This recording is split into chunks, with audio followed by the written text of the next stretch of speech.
进幻境了，在幻境中受的伤。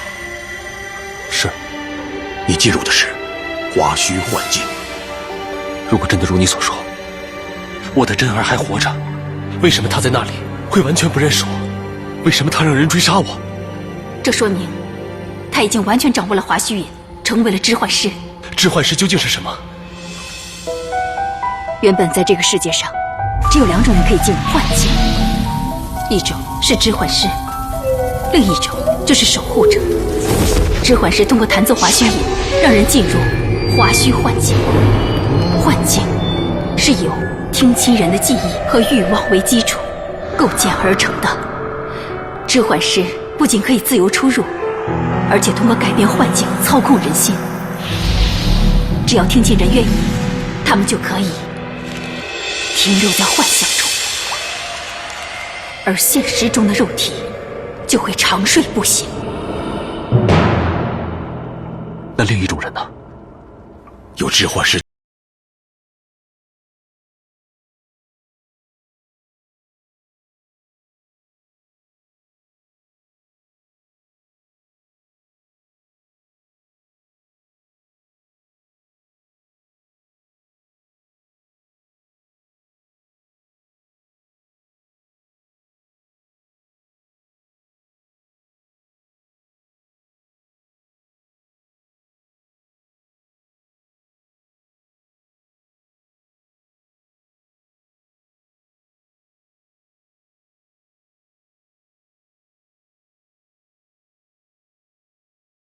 这样的人，只要活着就能找到他。可是我又不敢相信，一旦我认为他真的活着，而到最后我却发现，其实都是假的。我没有办法再次接受他已经死的事实。所以你宁可用死亡来逃避，却不愿意抗争去发现真相。我就是个懦夫。如果让恐惧毁灭一切希望，那我们就真的死定了。不仅从这个世上，更从我们自己的内心。我们不能臣服，臣服就是最终的灭绝。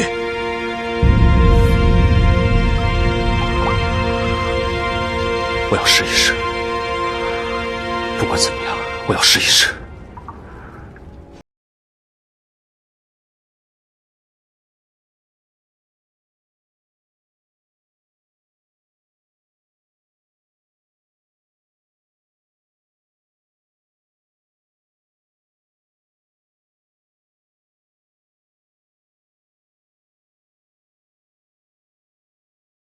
他没有子嗣，按律唐国由主上接管了。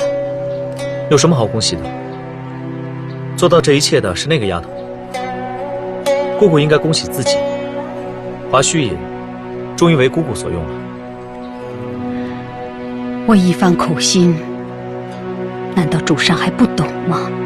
好了，姑姑，如今你所要的，我所求的，都得到了。我也说过，会按照姑姑的意愿行事，放心。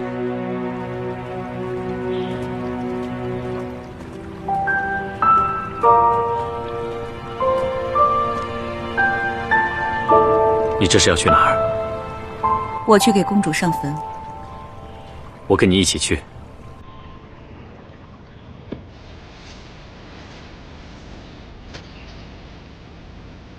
真儿，我来看你了。你一定怨我，为什么这么久才来看你？是阿宁错了，阿宁失信于你，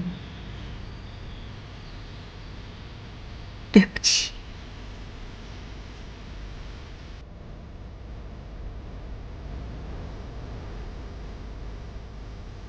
哎，苏宁，别看了，回去吧。我想跟真儿说说话。苏宁，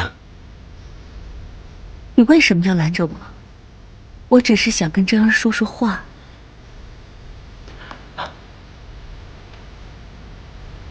听我的，回去吧。你为何要这般阻拦？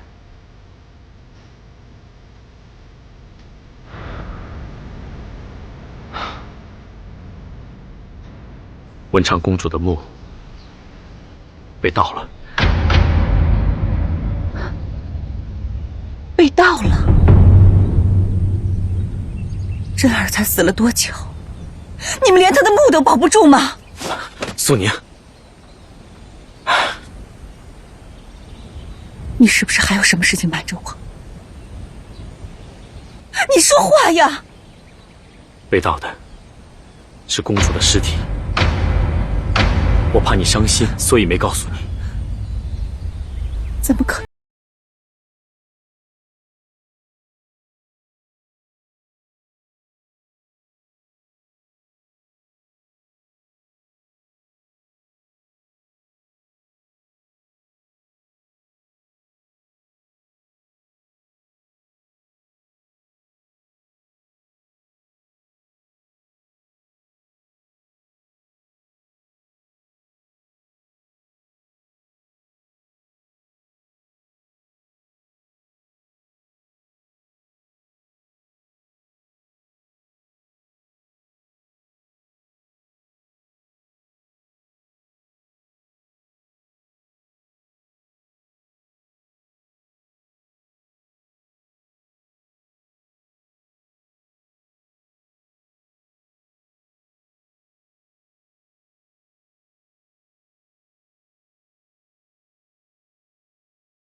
来我这儿干嘛？少爷，自从到了魏国，您都没有去看过柳姑娘。我知道了。少爷，我说我知道了。少爷，柳姑娘已经几天几夜没有吃过东西了，再这样下去，她这么柔弱的身子恐怕就撑不下去了。几天几夜没吃东西？她在干什么？你们怎么不早说啊？这。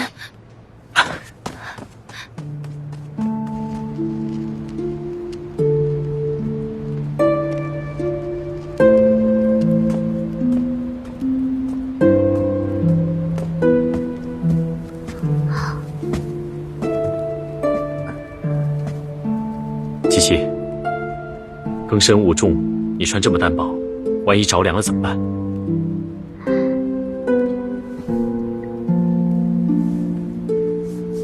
日日思君，不见君。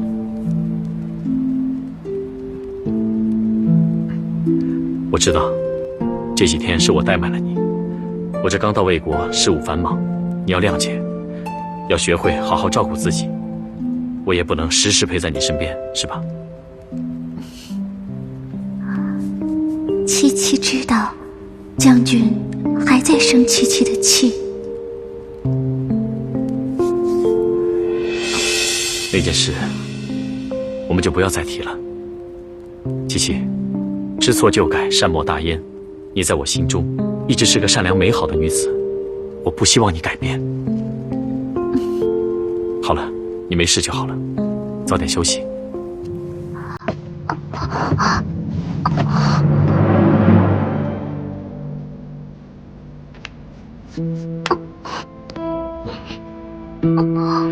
琪琪，别这样。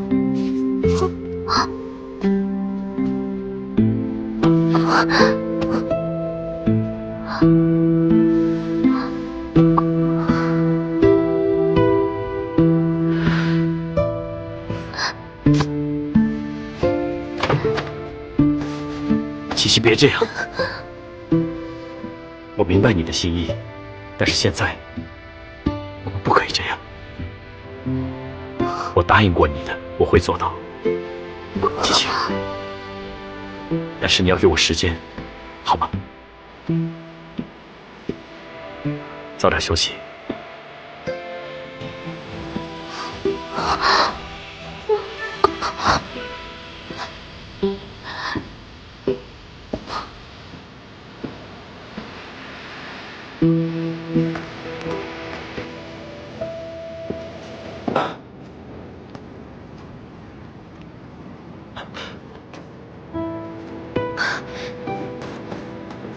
少爷，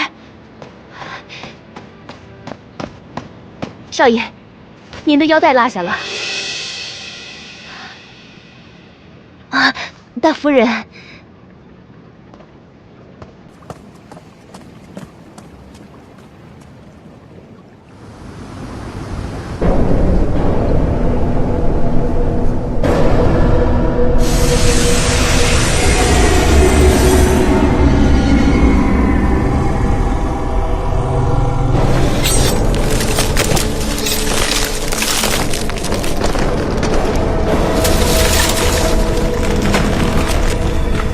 你们在干什么？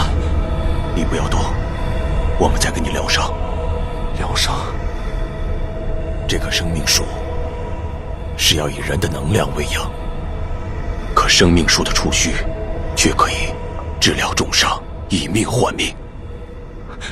以他人之命换取自己之命。是，想要活着，你就要付出更多的生命。这是无因果残酷的生存规则。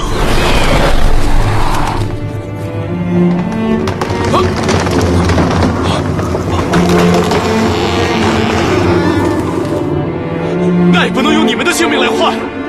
你是我们最后的机会，必须这样。不要啊！不要啊！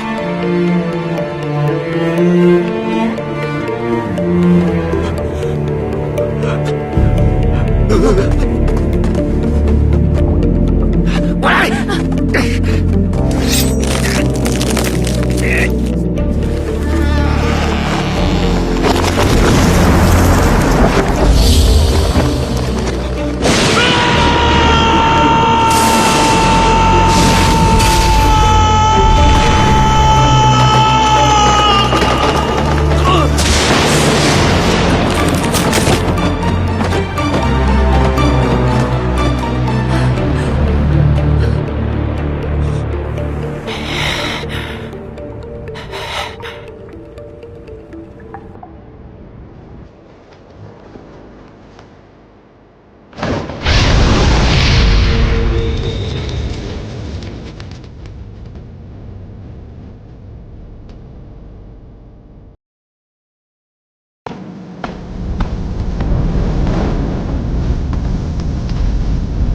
生火重燃，生火重燃，玉儿没死，玉儿没死，哈哈哈哈哈哈！给我找出来！挖地三尺也要给我找出来！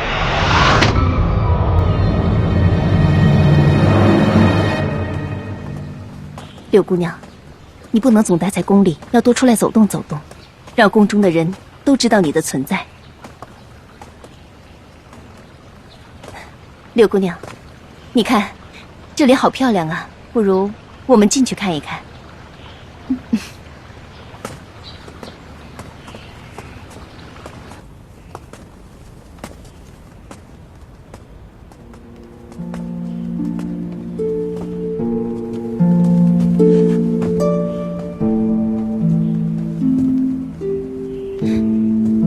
这位姑娘啊，这里是谁住的房间啊？这是以前魏国文昌公主的寝宫。文昌公主，她不是死了吗？现在谁住？柳姑娘，你喜欢这儿吗？反正也空着，不如我们搬过来。哎，这个，你们最好还是请示一下夫人，她吩咐了，这儿的东西谁都不能动。你们都下去吧。是。柳姑娘，虽说这是夫人说的事情，不过，我们为什么要听她的？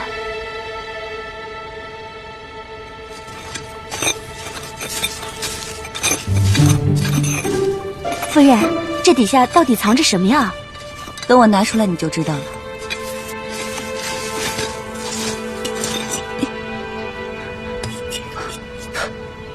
好香啊！这季节怎么会有这么浓的桂花香啊？这是我藏了10年的。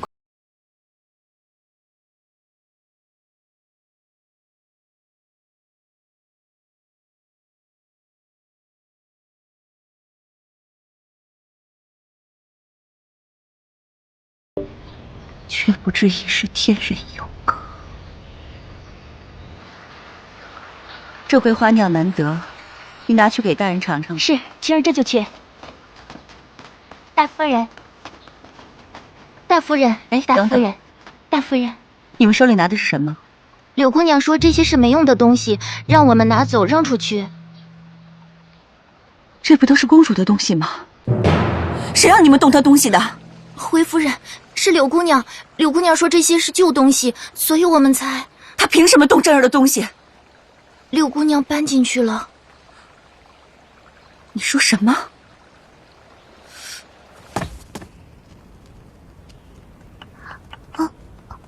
柳七七，柳七七！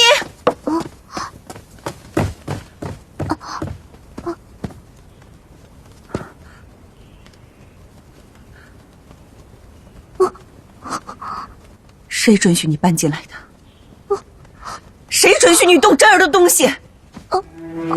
你以为你是哑巴，你会装可怜，你就可以偷可以抢吗？你以为珊珊什么都不知道，你就可以一直装下去？你怎么那么不知廉耻？夫人，夫人，这都是我们的错，你千万不要生气。柳姑娘只是看到这里没人住，所以奴婢才建议。你给我闭嘴！什么时候轮到你这个下人跟我说话？夫人，你要是不乐意我们搬进来，我和柳姑娘就搬出去。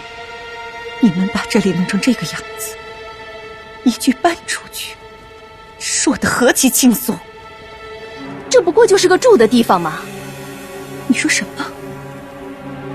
只有恶仆才会怂恿自己的主子做出这种不知轻重的事儿。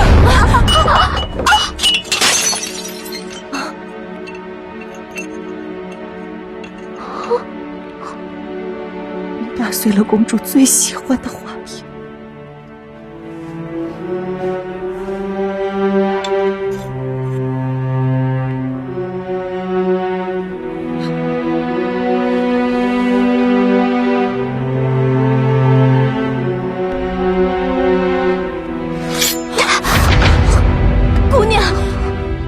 柳姑娘，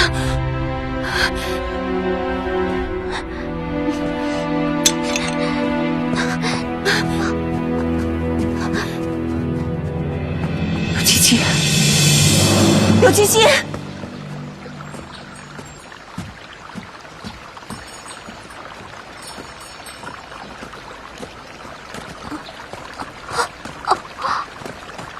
七七，到底怎么了？怎么伤得这么厉害？柳七七，宋宁，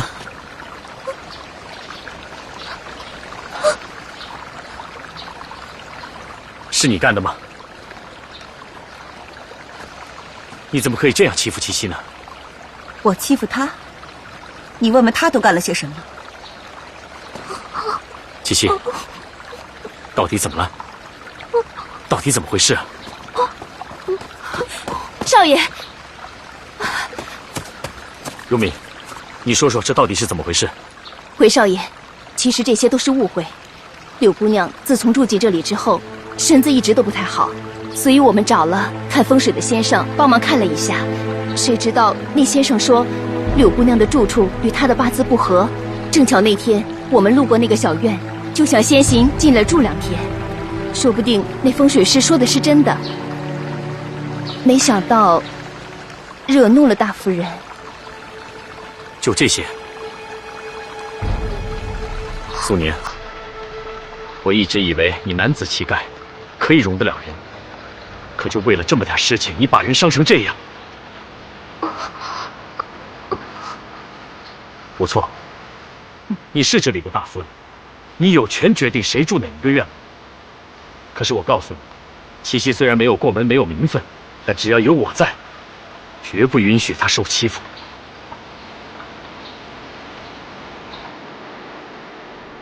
我们走。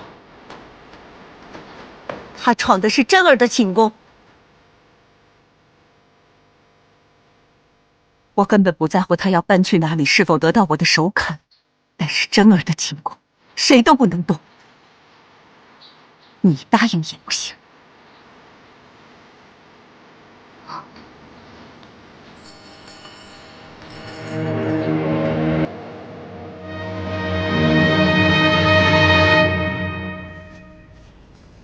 七七，我有话跟你说。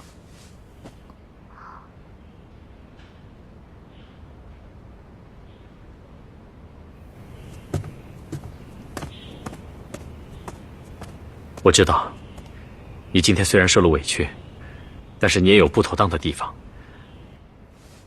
真儿的寝宫对宋宁来说意义重大。虽然我跟宋宁有名无实，但毕竟她是我的夫人，应有的尊重我会给她，你明白吗？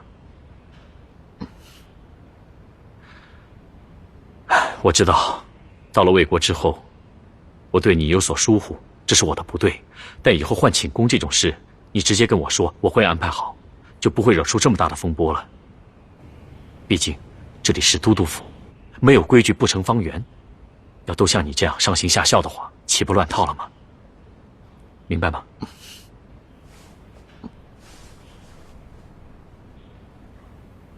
七七明白，自己只是寄人篱下，以后不敢再自作主张了。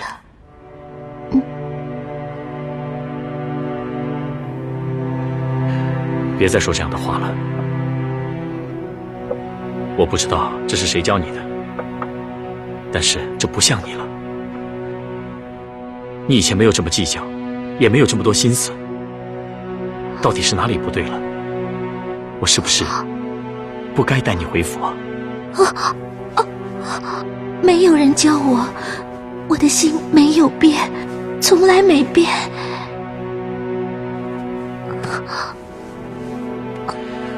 你知不知道我有多怀念在苍如野的日子？那时候虽然我身负重伤，眼睛看不见，一路上那么艰苦，但是我能感觉到你的坚强，你的无所畏惧。你知道那个时候我有多依赖你，没有你我根本就活不到现在。可现在不知道为什么，你变得和以前不一样了，变得不那么单纯，变得这么脆弱。有时候我甚至觉得你跟从前那个不是同一个人。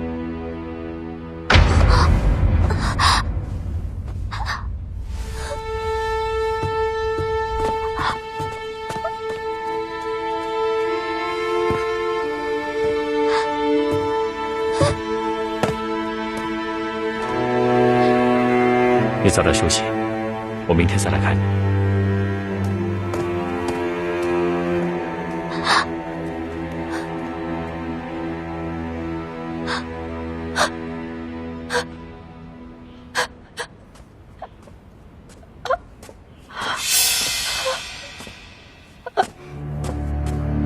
柳姑娘，我都听见了。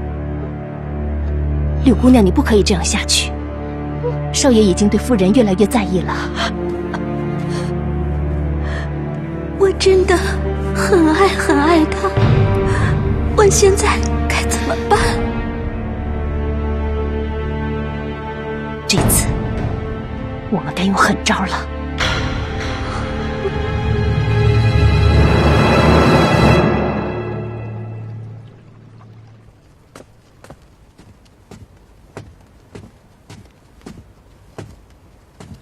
来人！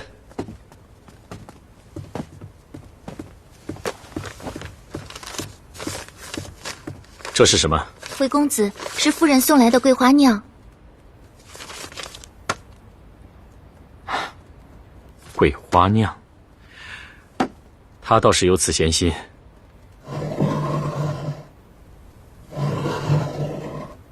这是？都督不知道了吧？这桂花酿是我们魏国的传统。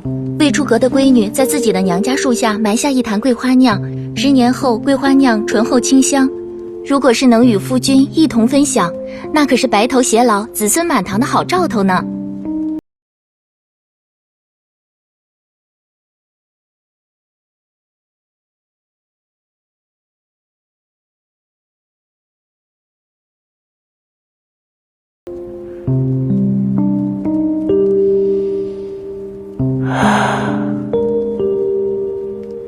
人间尘外，一种含香蕊，疑是月娥天上醉。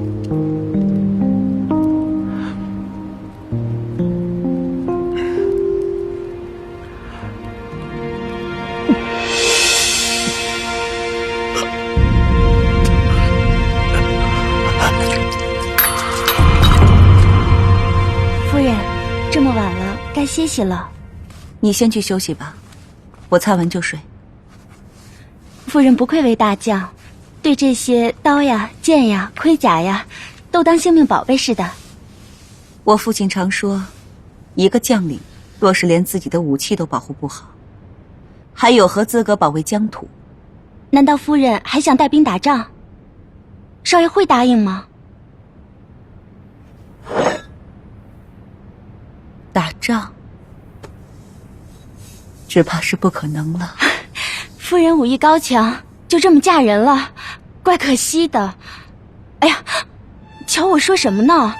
夫人嫁的少爷这样的当世英雄，还有什么可惜的？如果重来一次，我还会这样选。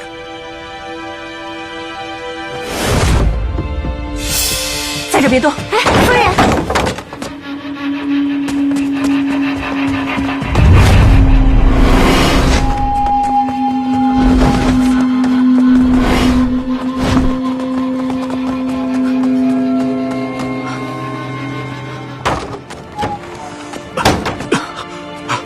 沈儿，沈儿，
琪琪，你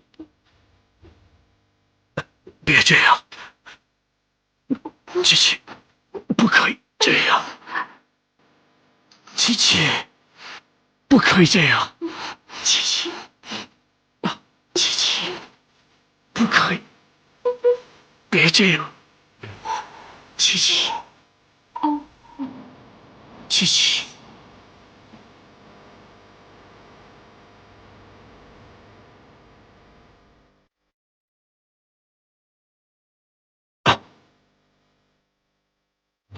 大人，您醒了。我这是……大人，你已经昏迷3天了，整个朝野都着急了。大人，3天。那七七呢？七七怎么样？说，七七怎么样了？柳姑娘她还没醒。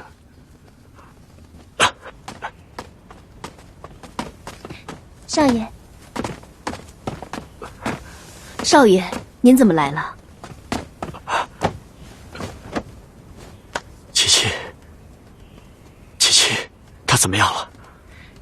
七七姑娘为了救您身染剧毒，不知道能不能逃过这一劫。大夫怎么说？有没有请大国医？魏国最好的大夫全都来了，幸好七七姑娘自小习医，她长期服用的山草药救了她一命，让她没有立时中毒身亡。只是能不能挺过这一关，还是要看老天的造化了。快传信于我父亲，大王曾赐他百灵丹，能解百毒，即刻去取。快！是。少爷，您和七七姑娘被人害成这样，这件事您一定要彻查呀。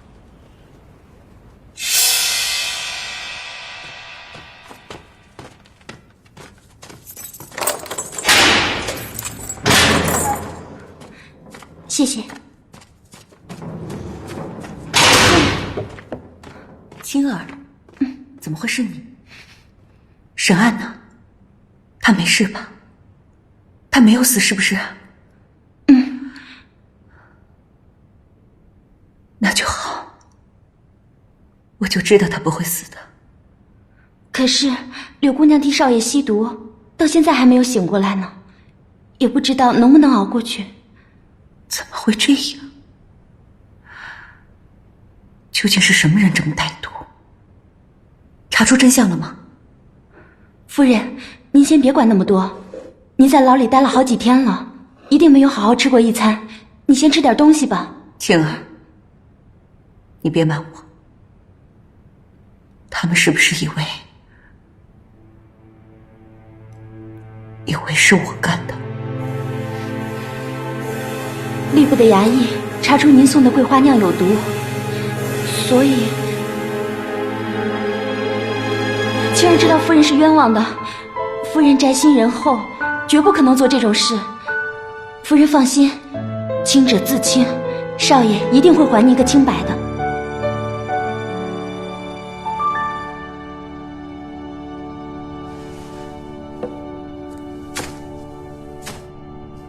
清白？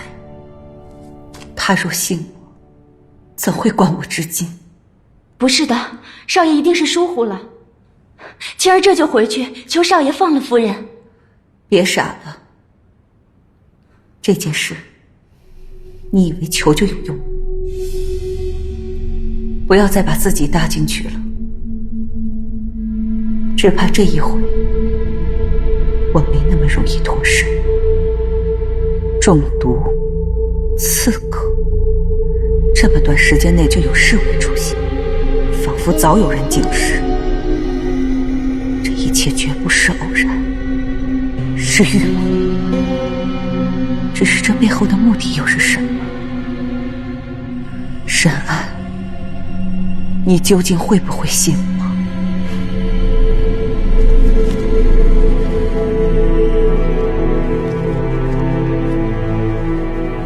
大人，这是在夫人房内搜到的。人证物证，这下倒是全了。宋宁，此番怕是洗脱不了干系了。难道大人真的相信此事与夫人有关？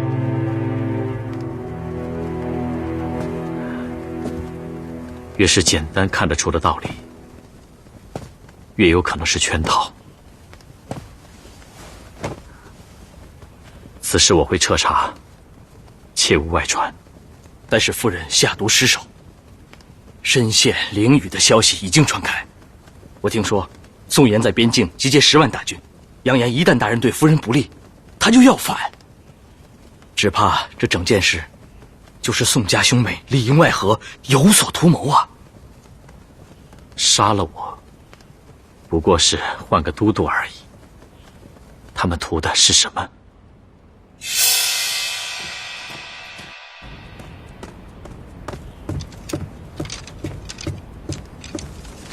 大人，按照您的吩咐，这些都是在夫人房内搜到的，这些都是夫人平日里的习字。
大人，夫人已经回府了。我知道了。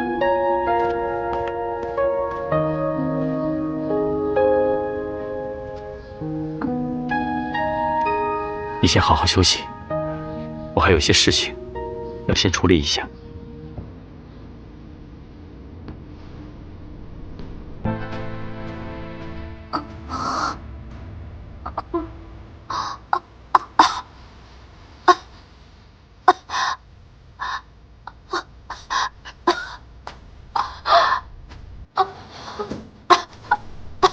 柳姑娘，柳姑娘，你看我说的没错吧？这样总能收得住少爷的心。老话说了，富贵险中求，这话肯定没错的。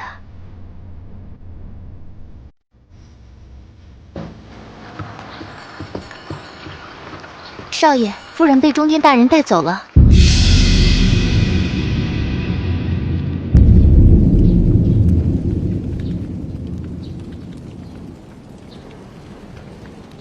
我宋宁这一生，自挥枪下有过无数性命，却从没暗地里伤过人。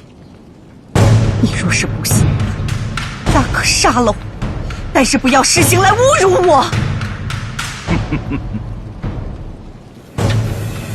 行刑！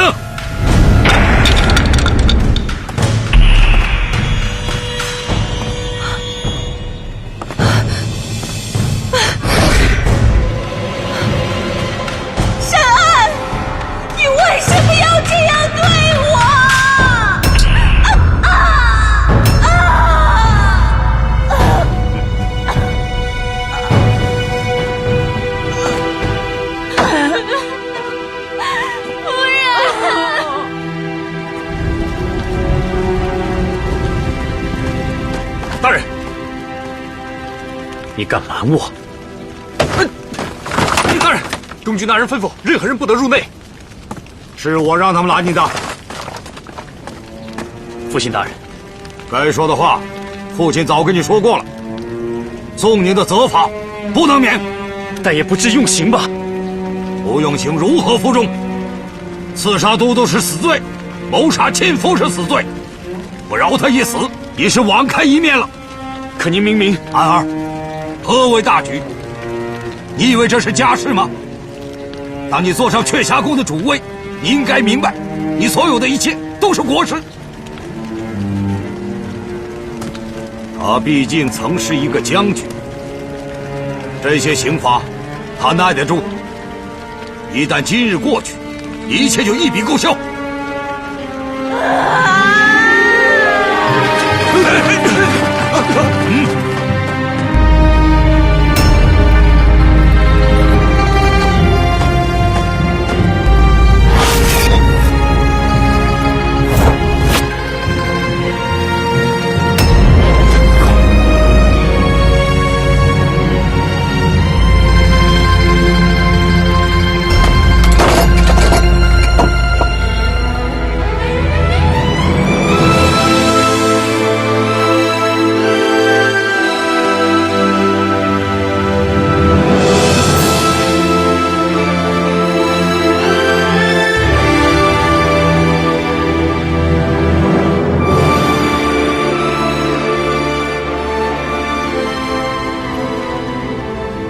告诉你，陈国的秘术，一切依托于圣火。你体内的圣火，虽然曾经被逼出，秘术也随之消失了，但真正的能力，并没有失去。只要你内心有足够强大的意念，就会找回自己的能力，甚至比以前还要更强大。只是眼下这种情况，我也仅仅是恢复体力而已。但是要离开无影谷，要打开被封锁的洞门，还是不行。那是因为，单凭我们的人肉之躯，是根本打不开这个洞门的。如果想要冲出无影谷，我们还要靠一件东西。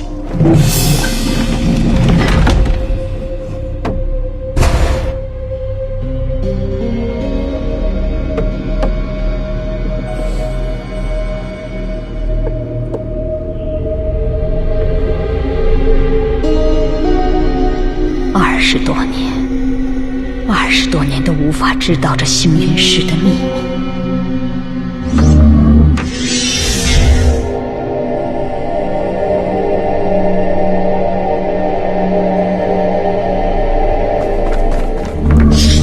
冰云公主，什么事？冰云公主，属下已按云公主吩咐前去无影谷查探。人都死光了吗？山洞内一直有声音，似乎那些人还未死绝。还未死绝，也好，那就等讲出星云石的秘密再死吧。天子一族想通过华胥引扩张权力，用星云石将我们囚禁在此。星云石有什么用？是我们的圣物，星云石现在拥有我们最大的力量。但是当年，因为我一时软弱，被美色所误，所以会将最宝贵的星云石交给了君弄云，令星云石黯淡无光。所以说，没有星云石，即使我们怎么努力，也冲不出这个山洞。我们不要放弃，我深信万能神将你派来这里，会带给我们新的转机。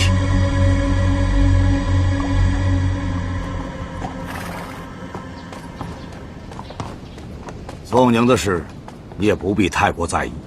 大丈夫成事，总会有牺牲。她是你的夫人，为你受点委屈，也是应该的。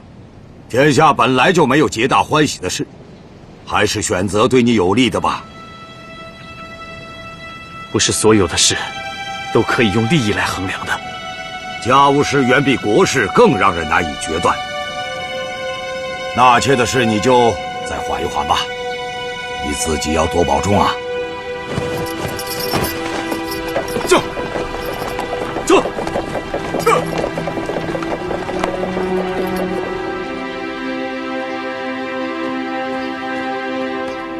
青儿，少爷，这药是给夫人的。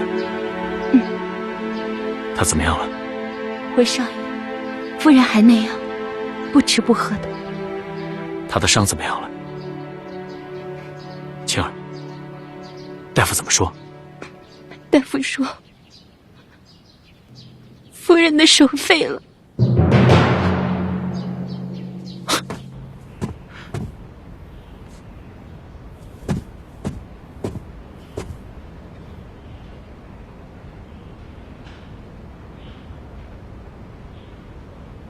宋宁，我知道你恨我，我不祈求你原谅。事情变成这样，这一切的一切，我真的没有想到。我知道说任何话都没有办法为自己开脱，我只能告诉你，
怎么样？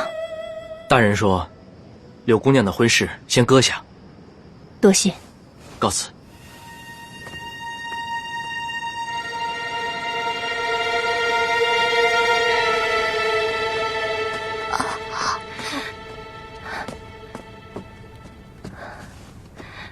六姑娘，你别等少爷了，他今天不会来。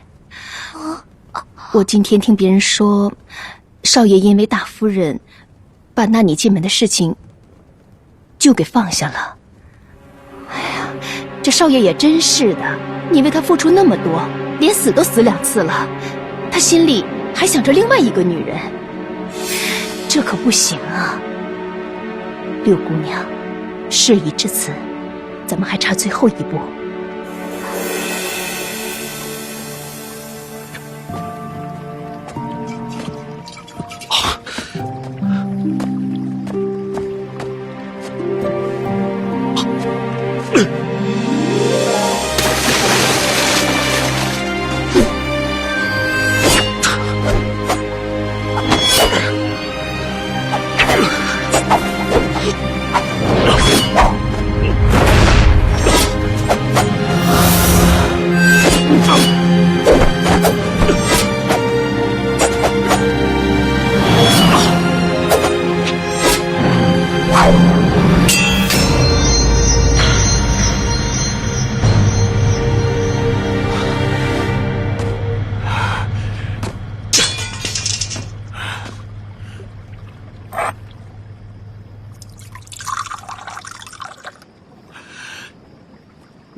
是你啊，琪琪，这么晚还不睡？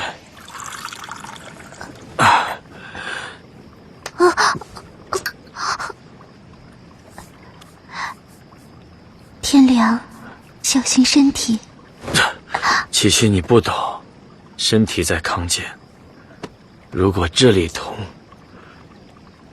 比死都难受。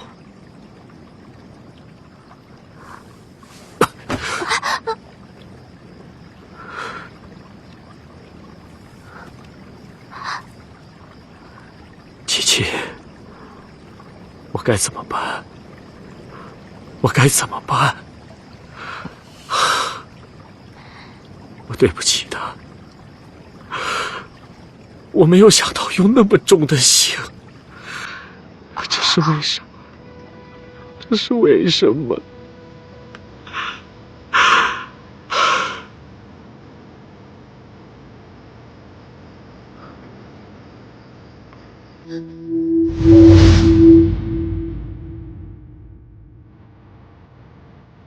苏宁啊，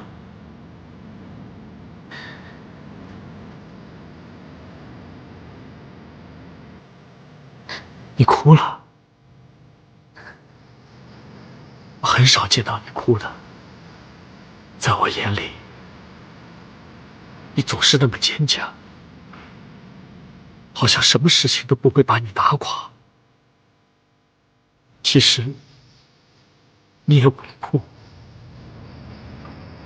是不是以前每一次你难受的时候都偷偷躲起来，不让我看见你这一面？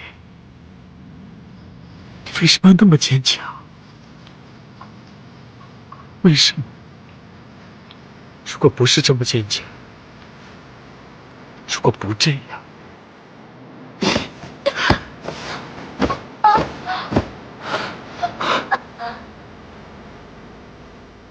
苏宁啊，我常常觉得，我觉得在苍鹭岩救我的那个人是你，我不知道是为什么。那次我一闭眼，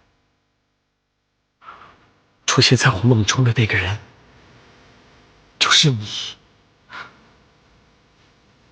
可是这样令我心里好难受。我答应过琪琪要照顾她一辈子，我不该喜欢你的，为什么？为什么是你？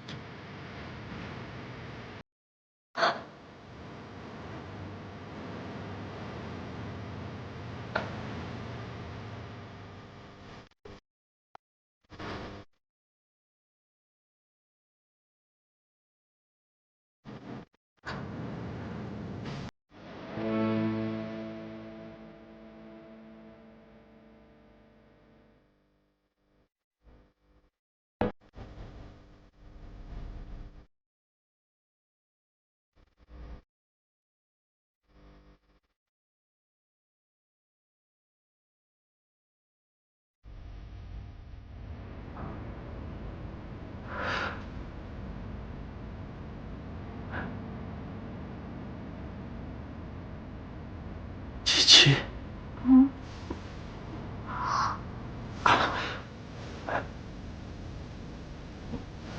琪琪，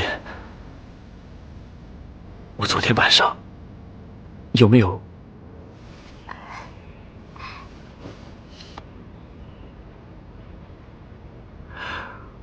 对不起，怎么会这样？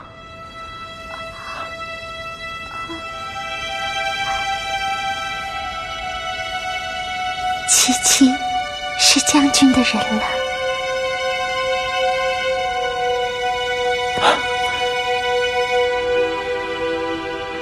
我怎么会这样？我不应该。琪琪，你别误会，我不是那个意思。我是说，不应该在你还没有名分的时候这样对你。好了，你放心，我答应过你，一定会娶你进门。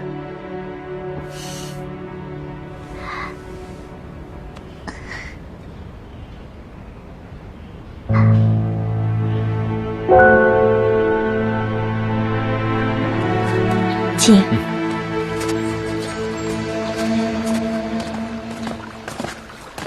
大人，他怎么说？哎，知道了。将来再也不要在他面前提起此事。是，大人。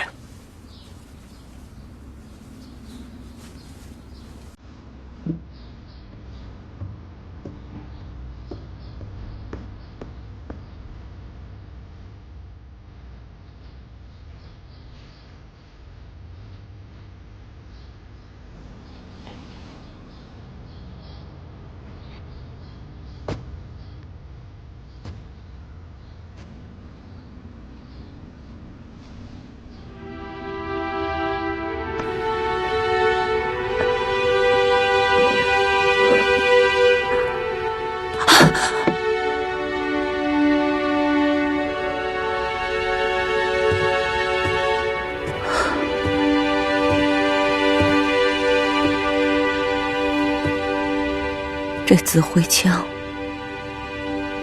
怕是再也拿不动了。我会寻遍世上最好的名医，一定能将你的手治好。不是什么事情都可以补救的。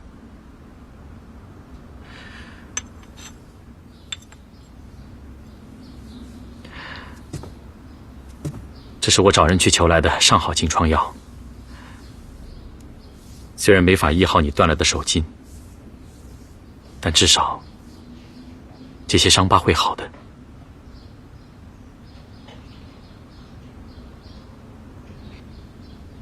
这么做你会好受些吗？哼，你这么做无非就是想让我答应你纳柳七七为妾，你又何必管我答应与否？你明知道，就算我不让你娶，你若执意要娶，又有谁能阻止得了？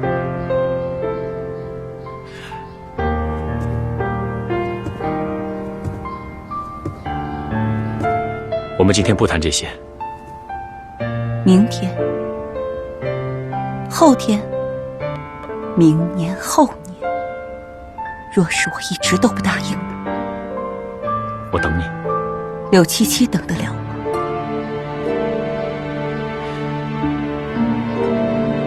宋念，你想要我怎么做？是我要问你，你想要我怎么做？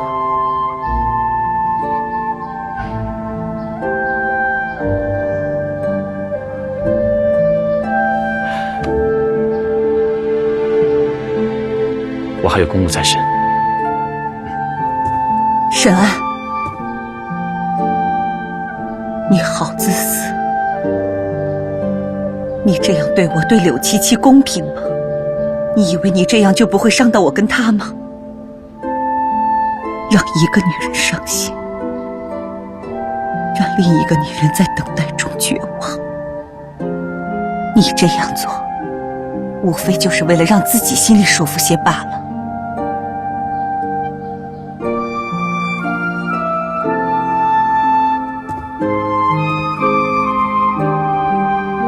我明天再来给你涂药。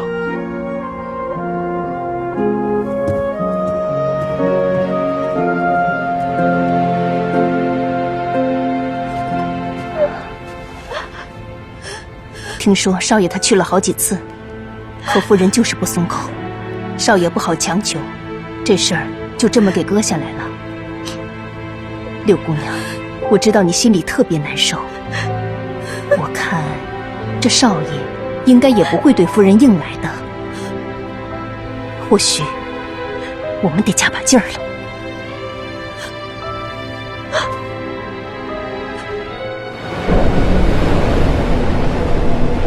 你们都要记住我的安排。南宫破，你是第一个要牺牲的人，你要让云公主相信归言。归言，哎，你的任务就是要得到云公主的信任，带小白接近她。小白，你看上去最弱小，抢青云石的任务就交给你了。苏玉，你要用你体内圣火的力量将星云石放入船舵，把族人都带到船上去，一同离开无影谷。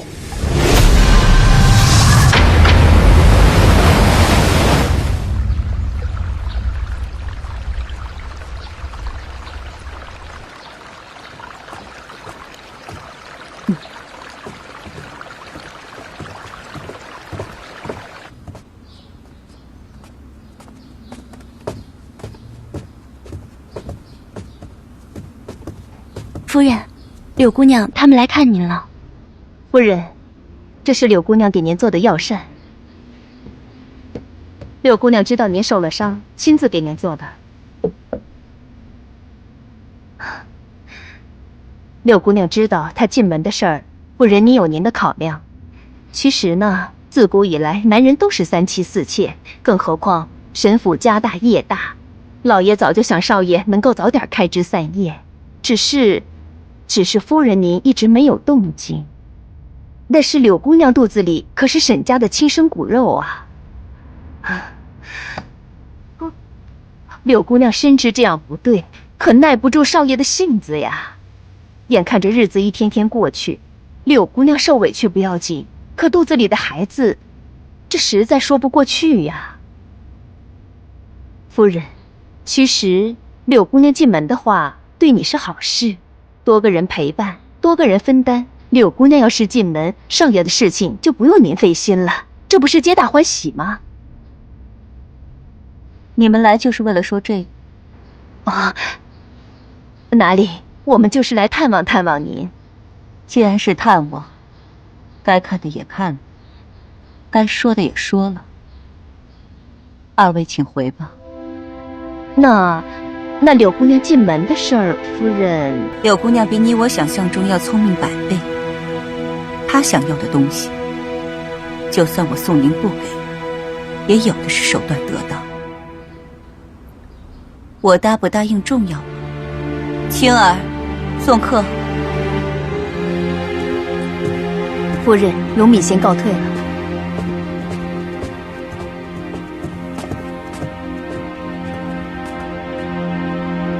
原来你们俩连孩子都有了。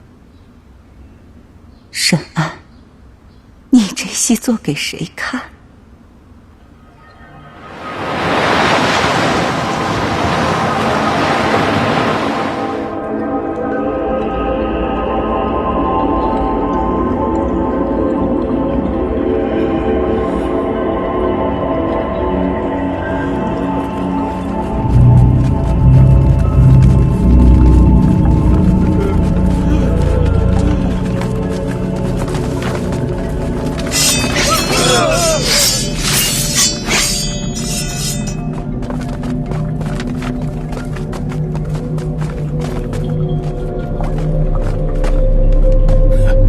？20年了，你终于忍不住亲自来了。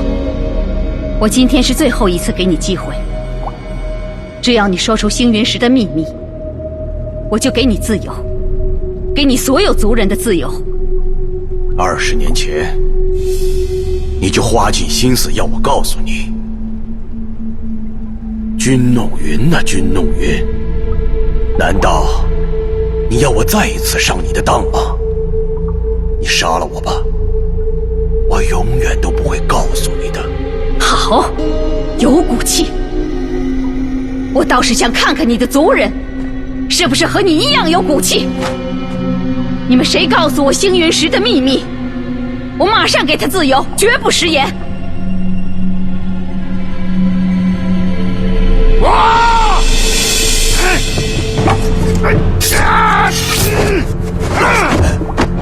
老爹！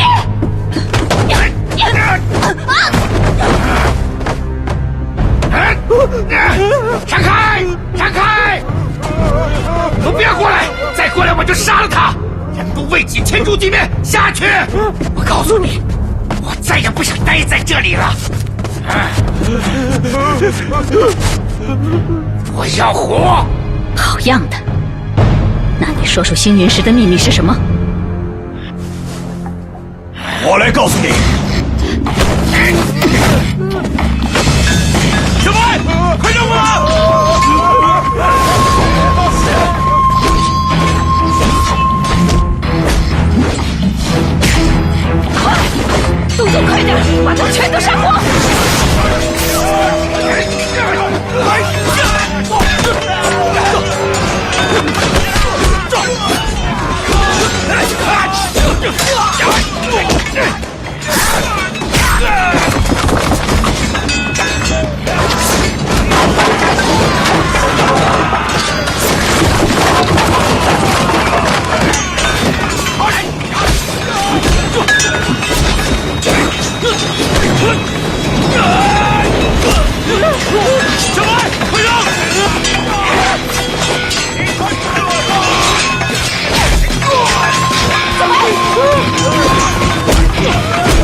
去抢回来！我们赶紧走。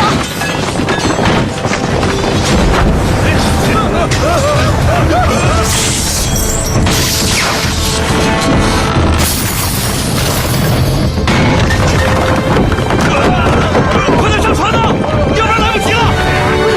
走啊，船来了，给我开动！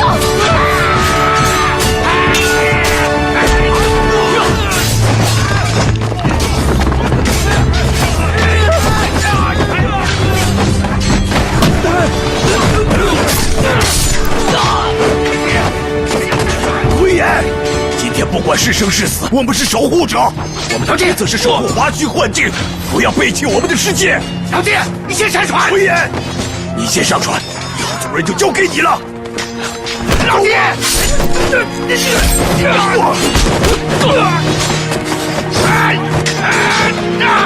宋玉，快点往老爹走啊！快走！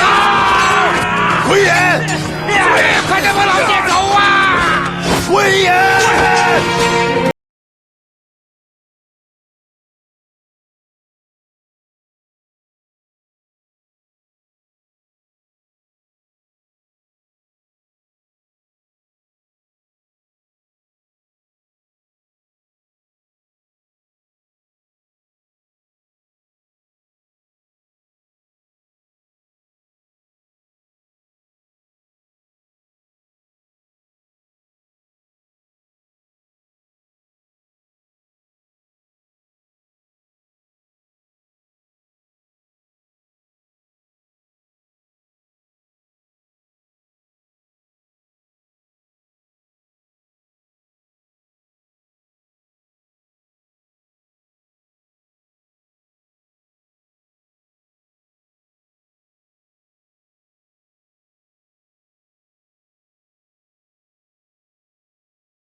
我听说你们在这儿热热闹闹的置办喜事，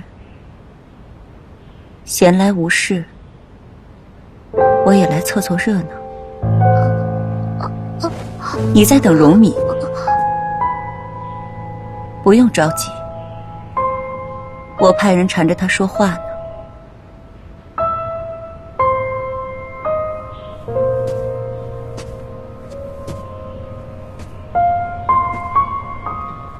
我想跟你好好聊聊。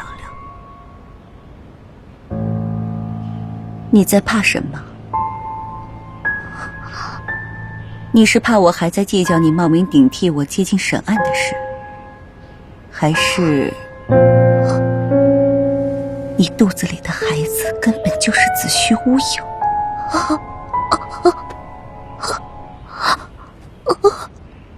你以为你和荣敏这样信口一说，我就会信吗？你以为我还会像往常一样，无论你在背后说什么、做什么，我都不去管、不去问吗？因为我骄傲，你就可以利用我的骄傲。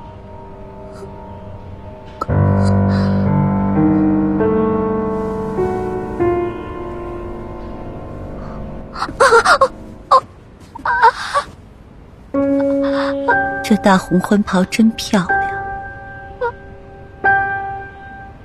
龙凤呈祥，沈岸是龙，你是凤。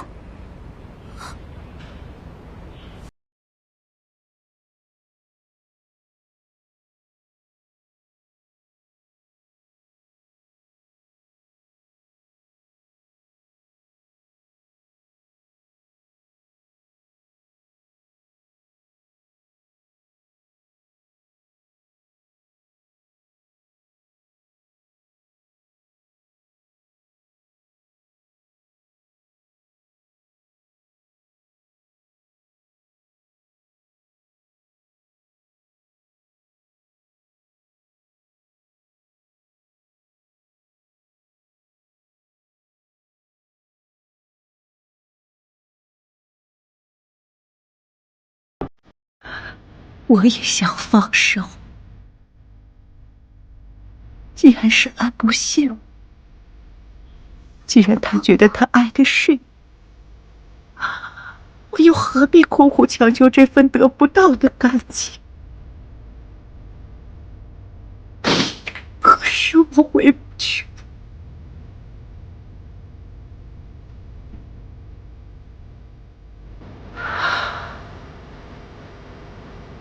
我那手废了，大夫说我再也握不住枪。即便我现在离开了这，我也什么都不是了。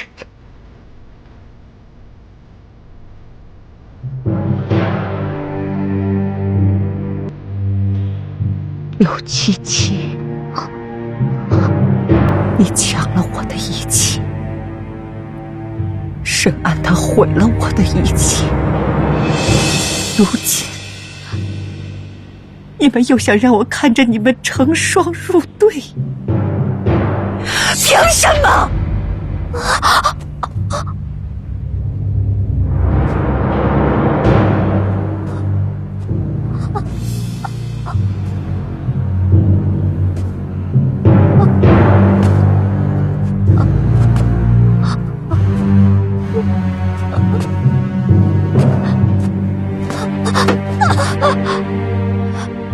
既然你们把我变得如此不幸，我若是不回报你们，又怎么对得起我自己？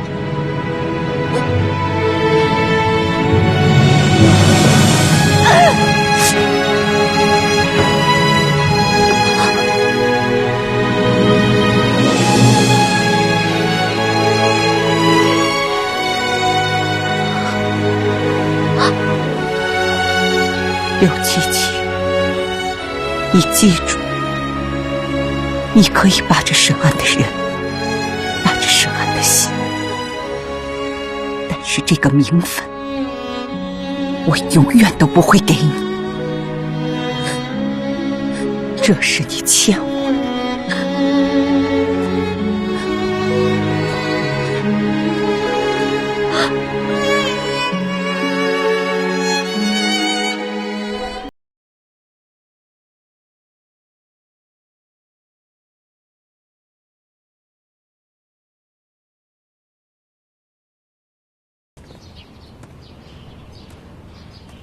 师傅，这华胥引我大致掌握了。你做得很好，你学得比我想象的更快。再试一次，你就可以完全掌握了。可是，上次奏响华胥引，唐国公至今未醒。主上，这秘术华胥引真的是阴毒至极吗？这还能弹奏吗？君服，那是他的选择，这一切没关系。唐国公是自愿留在幻境。唐国公那人志大才疏，却贪婪成性，一直觊觎着王位。要是他一直主政唐国，那天下迟早是刀兵四起。让他留在幻境中，与天下百姓是真正的福祉。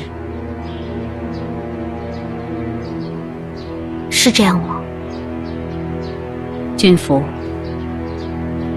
你要记得，我们救你，我们收留你，教你华胥引的琴曲，让你得以重生，得到华胥引的法力，不是平白无故的。你是我们的手，我们的剑，为我们所用，别人为你做什么，都跟你没关系。你要谨记。是。好好休息吧。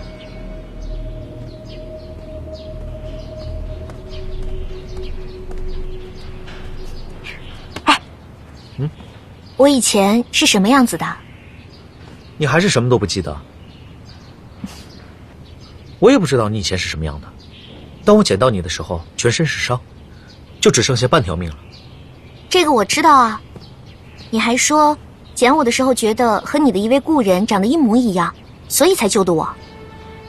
是啊。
没事吧？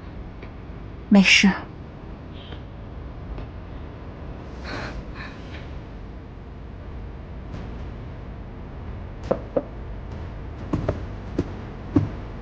如今这只手，连一个茶杯都握不住。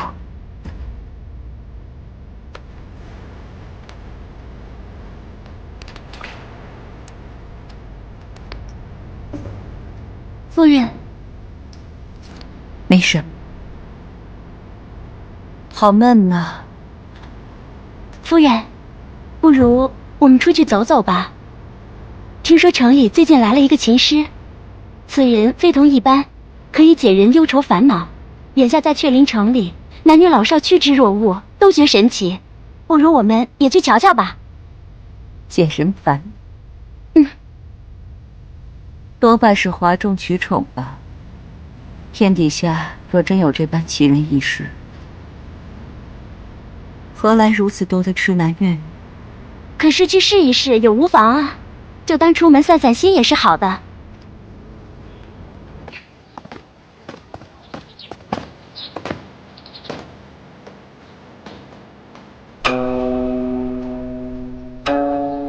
夫人，这琴声真的很好听啊。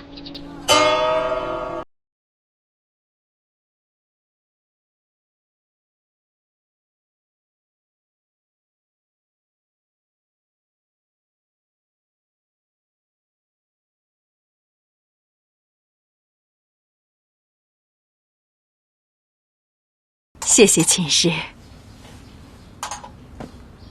下一位。哎呀，出来了。下一位。是谁呀？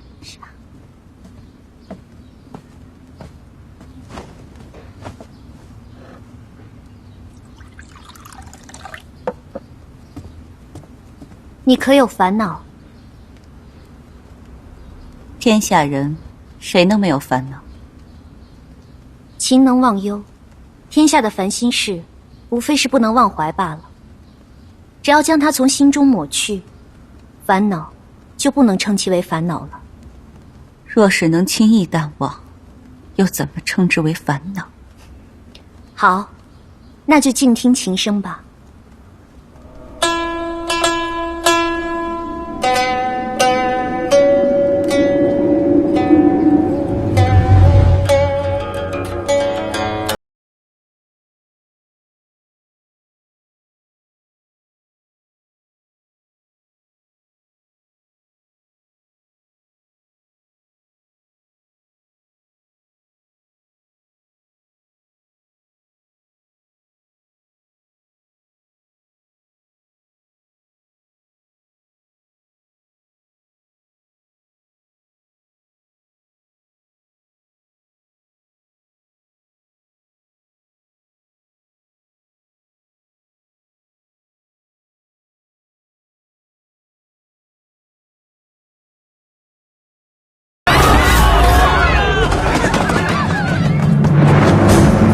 小心！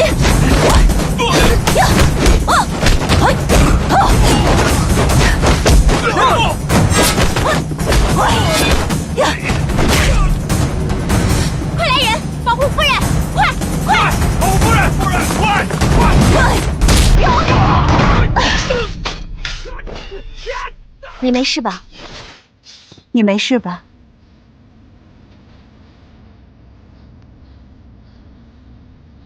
这，多谢夫人相救，小女子君服。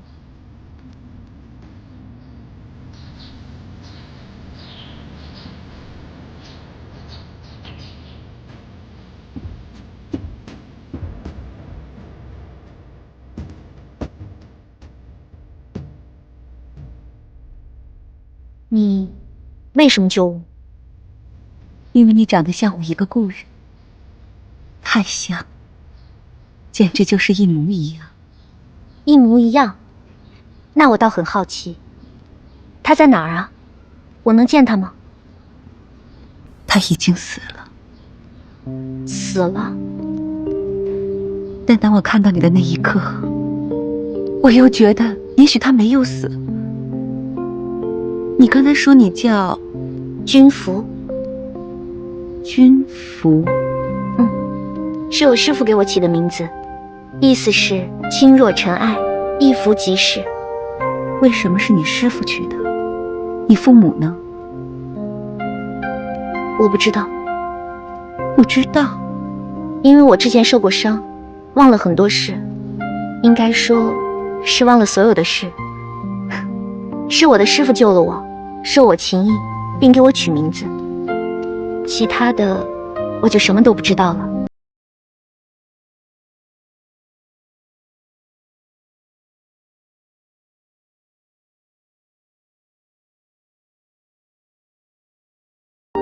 山野村夫救来的女子，又为何遭人追杀？那些杀手武功顶尖，绝非寻常人等。你不觉得你这一切说辞都太过让人不可相信吗？我知道你是魏国的都督夫人，难道此刻你是在审问我吗？如果是我害夫人受了惊吓，你大可将我打入大牢。我能说的也只有这些。你误会了，我只是太希望你是我那位故人。可是你说他已经死了呀。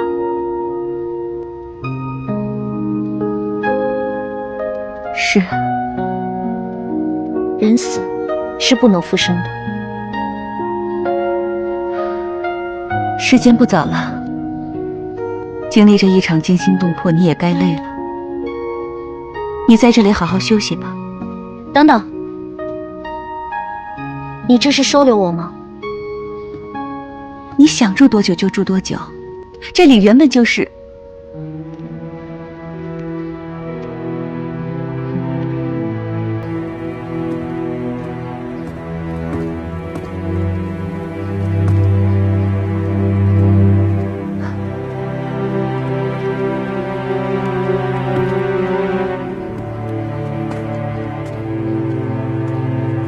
原来竟是这么容易。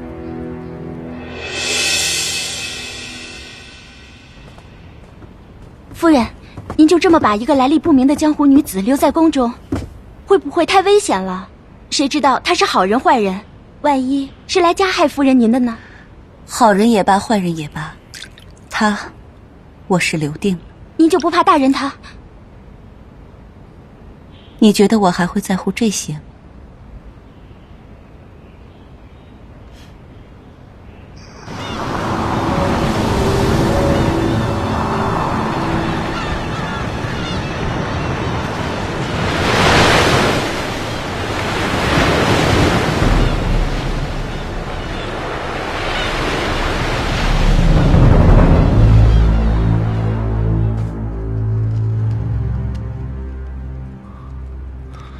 叶晨，叶晨，叶晨，叶晨，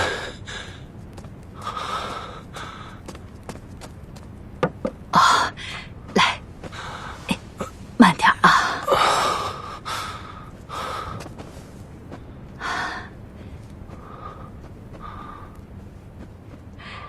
你终于醒了。我这是在哪里呀？还能是哪里？你是打鱼的吧？从那片海里能逃回来的，这么多年啊，就你一个。是你救的我？谈不上救不救的，啊，你就倒在那片海滩上，总不能看着你死吧？啊，喝点热汤吧。来，年轻人，你打哪儿来呀？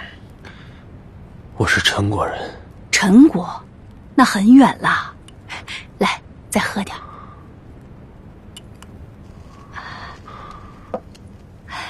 来，躺下。哎，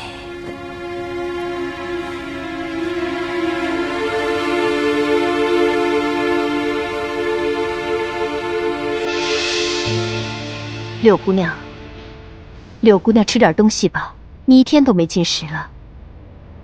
我知道你心里难受，这些日子，我们该做的做了，不该做的也做了，却都还是不奏效。你说，这少爷是不是真的喜欢上夫人了？少爷对夫人确实不同了。以少爷的性子，他要是没动心，他不会下不了手。啊，柳姑娘，你怎么了？柳姑娘，是不是不舒服？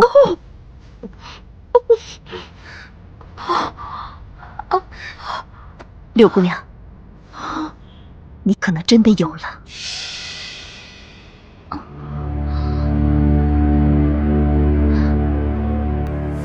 你说什么？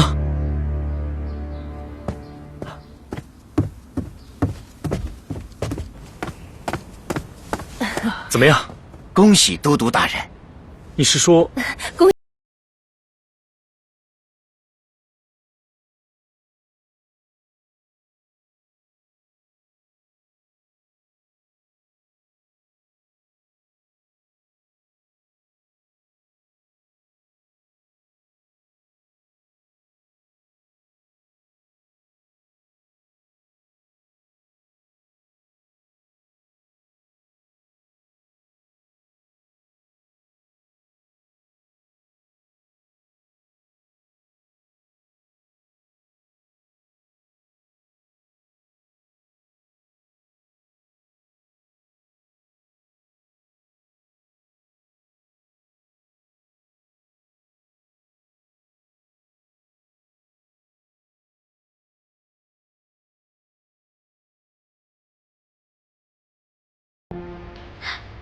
担心什么？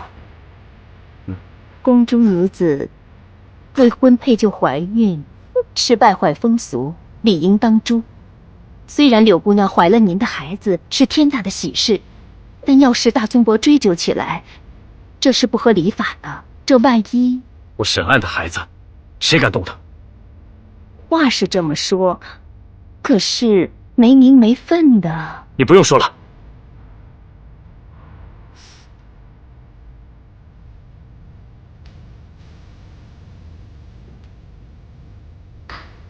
琪琪，你怨我吗？我知道你委屈，我欠你一个名分，是我不对。你等我，等我给你一个大婚，我会给你和我们的孩子所有最好的一切，好吗？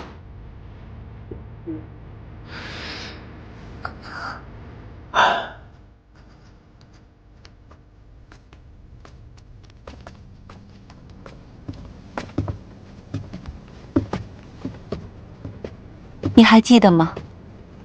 我什么都没让他们动，这就跟你走的时候一模一样。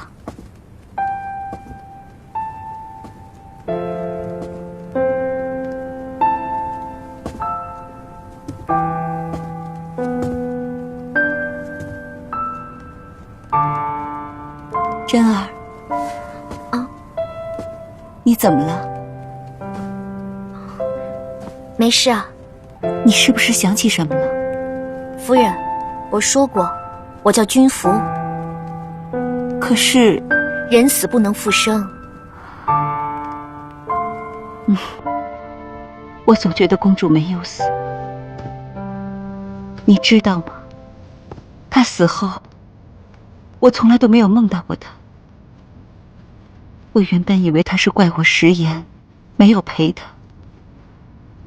所以他连梦里都不愿意来见我。可是当我看到你的时候，我想也许是因为他根本就没有死。天底下怎么会有长得一模一样的人，连笑容都是一样的？那夫人有没有想过，也许这不是偶然，也许我是为了让夫人误以为我是他而来的呢？你是吗？就算是那又怎样？这宫中每个人都有自己的命运，每个人都怀揣着某种目的。若是所有的事情都要深究，又有什么意义？我要的只是虚幻的快乐。即使是虚幻的，但至少也是快乐的。所以，就算你不是叶真，在我心里，你就是叶真。所有吃穿用的都照最好的给我送过去，还有库房里大王赐的那些丹药、滋补良品也一并送过去。是，他若还要什么，你们不用跟我商量，都允了。哦，对了，还有大婚，要尽快办，不用广宴宾客，七七怕生，我也怕动了他胎气，但该有的礼数，一项都不能少。是，小的现在就去夫人那儿知会一声。等等啊，我自己去跟他说。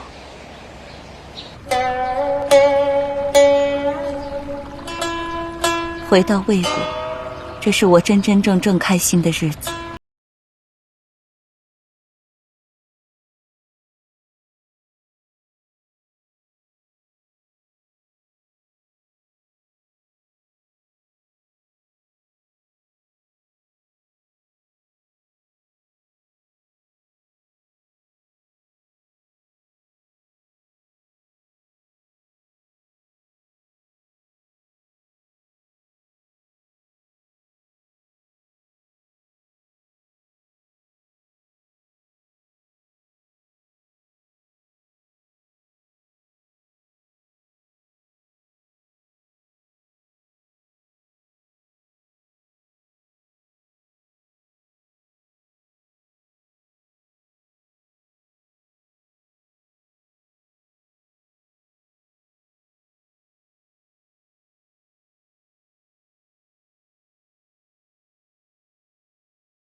我一定是还在幻境里，不然你不会出现在我面前，就像从前一样。深爱，这是真的，还是我的幻觉？苏宁，嘘，不要说话，我还不想这么快醒来。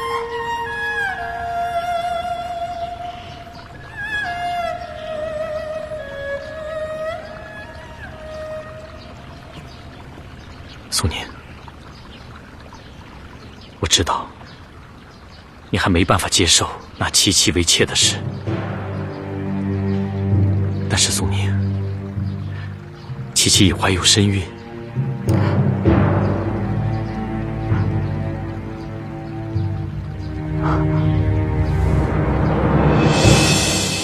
你来是为了通知我你必须娶柳七七吗？你可以不用来，我阻止不了你什么。你们秦瑟和明举案齐眉都与我无关，你想怎么做，你做便是了。等等，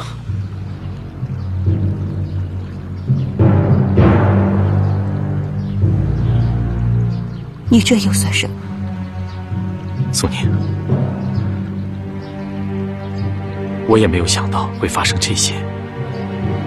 我答应给七七承诺，现在更不能负他。苏宁，我必须要遵守承诺。我希望你能明白。可你却握着我的手，深爱，你可知一个女人把手放在一个男人手中，是希望他承诺一生一世一心一意，你做得到吗？对我，为刘七七。